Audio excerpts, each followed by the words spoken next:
मातोश्री में उद्धव ठाकरे और शरद पवार की बैठक चल रही है। अजित पवार, जयंत पाटिल भी इस बैठक में मौजूद हैं। आपको बता दें कि कल शाम को शरद पवार के एंट्री के बाद से ही तस्वीर बिल्कुल अलग नजर आ रही है और यहां पर एक बड़ी जानकारी निकलकर सामने आ रही है। बड़ी खबर आपको दे रहे हैं। आपको बता दें मातोश्री में उद्धव और शरद पवार की बड़ी बैठक चल रही है और इस बैठक में जो सूत्र हमें जानकारी दे रहे हैं, ऐसा लग रहा है कि उद्धव को इस्तीफे की सलाह दे सकते हैं पवार।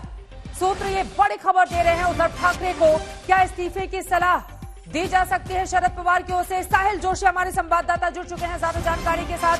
साहिल, क्या इस बात की संभावना ज्यादा लग रही है कि शरद पवार उद्धव ठाकरे को सीधे बोले कि आप इस्तीफा दे दें, आंकड़े आपके पक्ष में नहीं है? देखिए, ये एक तरीके से रियलिटी चेक होगा शरद पवार की तरफ से उद्धव ठाकरे के लिए। शरद पवार ने आज दोपहर यहां पर मीटिंग पे जाने के पहले एक मीटिंग ली थी पार्टी के आला नेताओं के साथ। इस मीटिंग में जयंत पाटिल, पार्टी के महाराष्ट्र के अध्यक्ष, अजित पवार, महाराष्ट्र के उप मुख्यमंत्री और उसके साथ साथ प्रफुल्ल पटेल भी मौजूद थे।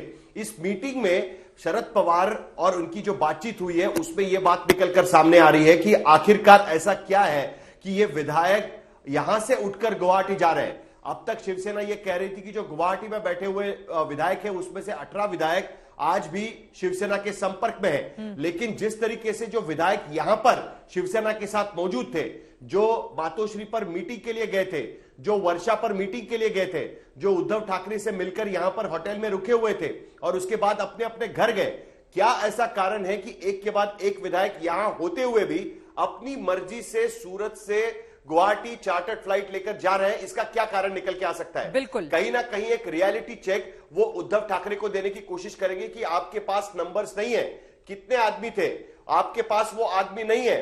जो चीजें शिवसेना की तरफ से बताई जा रही है वो सचमुच में अस्तित्व में है क्या, इसकी रियलिटी चेक होना जरूरी है। क्योंकि आखिरकार एक बात हमको समझनी होगी, जो डेप्यूटी स्पीकर है महाराष्ट्र की असेंबली में, जो इस वक्त बहुत ही अहम भूमिका निभाएंगे इस पूरे कांड में, वो एनसीपी से आते हैं। अब तक उन्होंने शिवसेना का साथ दिया हुआ है। शिवसेना का साथ देते हुए शिवसेना का जो दावा था कि एकनाथ शिंदे को हटाकर अजय चौधरी को वहां पर लेजिस्लेटिव पार्टी का नेता चुना जाए, वो उन्होंने मान ली है। लेकिन मामला यहां नहीं रुकेगा, मामला अदालत में जा सकता है।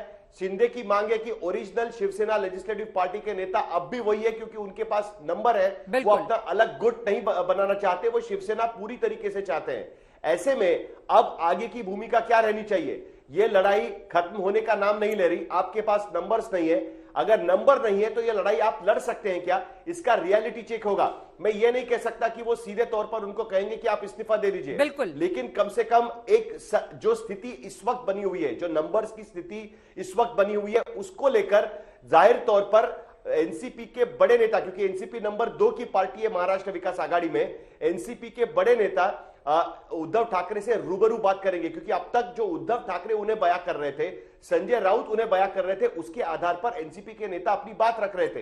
एनसीपी के नेताओं ने अब तक यही बात रखी कि जो मुंबई आने के बाद असली लड़ाई शुरू हो जाएगी।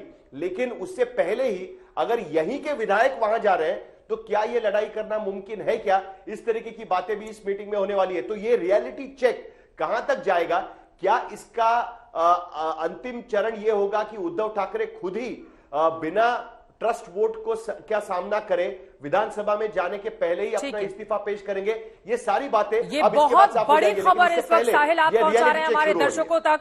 यकीनन अगर एनसीपी जो लगातार शरद पवार के नेतृत्व में मजबूती से उद्धव ठाकरे के साथ खड़ी हुई दिखाई दे रही है, और आज तो शिवसेना के सुर बदले हुए थे।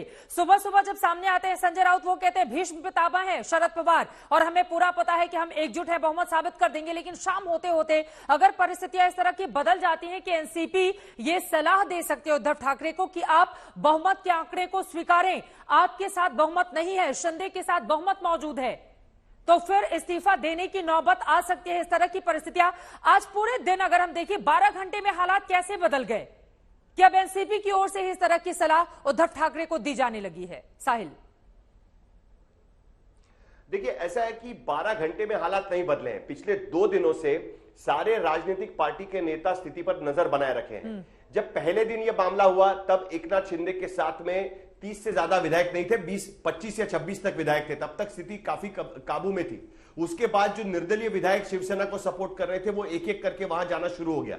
लेकिन पिछले 2 दिनों में हमने देखा कि कुछ ऐसे विधायक भी जो इस वक्त उद्धव ठाकरे के मंत्रिमंडल में मंत्री है, एक दिन पहले शिवसेना भवन पे जो मीटिंग हुई उसमें वो शामिल हुए थे, वो विधायक भी और वो मंत्री भी अपनी मर्जी से यहां से उठकर सूरत जाकर चार्टर्ड फ्लाइट जो उनके लिए अरेंज किया गया है उसका फायदा उठाकर गुवाहाटी जा रहे हैं। ये जो चीज है इसके वजह से कहीं ना कहीं एनसीपी के नेताओं को लगने लगा है कि नंबर का गेम अब उनके हाथ में नहीं है। देखिए 2019 में देवेंद्र फडणवीस ने यही कोशिश की थी, लेकिन साबित हो गया कि नंबर उनके पास नहीं है, वो टिक नहीं पाए। आज की स्थिति में भी अगर नंबर उनके पास नहीं है तो डेप्यूटी स्पीकर का सहारा लेकर यह लड़ाई लड़ी जा सकती है क्या, इसका कहीं ना कहीं एनालिसिस होना यह जरूरी है, क्योंकि आखिरकार यह राजनीतिक लड़ाई है, यह डेमोक्रेटिक लड़ाई है और उसके साथ साथ महाराष्ट्र विधानसभा और महाराष्ट्र सरकार का सवाल है। ऐसे में प्रोलॉन्ग लड़ाई लड़ने से कुछ फायदा होगा क्या, यह देखना हमेशा जरूरी होता है। और इसी के वजह से कहीं ना कहीं ये रियलिटी चेक देने की कोशिश है। आज दोपहर को जो मीटिंग हुई उसमें इसका आकलन किया गया। एनसीपी के कई नेताओं ने शरद पवार को यही कहा कि अगर उद्धव ठाकरे के पास नंबर है तो यहां के विधायक ही वो अपने पास नहीं रख पा रहे हैं, तो जो वहां मौजूद है वो विधायक वो वापस कैसे ला पाएंगे, बिल्कुल ये सवाल उठाना कहीं ना कहीं शुरू हुआ है और इसी की वजह से ये रियलिटी चेक देने की जरूरत है। और वही बात एनसीपी के नेता वहां पर बता रहे हैं। और फेसबुक लाइव के बाद माना यह जा रहा था कि हो सकता है इमोशनल अपील के बाद कुछ नेता वापस लौट आए, लेकिन ऐसा हुआ नहीं, उल्टा हो गया। शिवसेना के नेता मुंबई से ध्रुव करने लगे गुवाहाटी का। इसी वजह से परिस्थितियां यहां पर बदलती हुई दिखाई दे रही हैं। फिलहाल के लिए साहिल, शुक्रिया आपका इस पूरी जानकारी के लिए।